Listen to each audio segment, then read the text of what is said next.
आप लोगों का ये नुकसान होने से मैं बचा रहा हूँ, ये जरा गौर से सुनिएगा। बहुत सारे दोस्त हैं यहाँ पर आप लोगों को कहते हैं कि आप लोग हमें एक आर्टिकल लिख दें 250-300 वर्ड्स का, और जब आप लिख के देते हैं तो आप लोगों को 500 से 600 या 1000 रुपए दे दिया जाता है।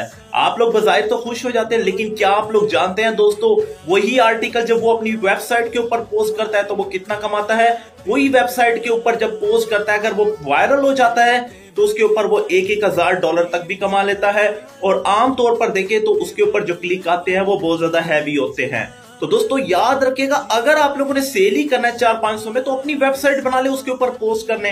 अब आप कहेंगे वेबसाइट बनाने नहीं आती, नंबर दिया हुआ है, मेरा नंबर नहीं है, खुदा की कसम 1 रुपया मेरे पास नहीं आना। अगर आप लोग इंटरेस्टेड हैं ब्लॉगिंग के अंदर वेबसाइट बनाकर उसके ऊपर अर्निंग के लिए, और मोबाइल से सब कुछ, ये भी नहीं कि लैपटॉप, मोबाइल से करना है, तो नीचे कांटेक्ट कर लीजिएगा। इंशाल्लाह मेरा आप कहेंगे तो इंशाल्लाह अगर मेरा कूपन कोड देंगे, मेरा नाम कहेंगे, तो आप लोगों को डिस्काउंट मिलेगा, और अच्छा खासा मिलेगा, ज्यादा नहीं है, बहुत ज्यादा सस्ता है, बहुत ज्यादा सस्ता है।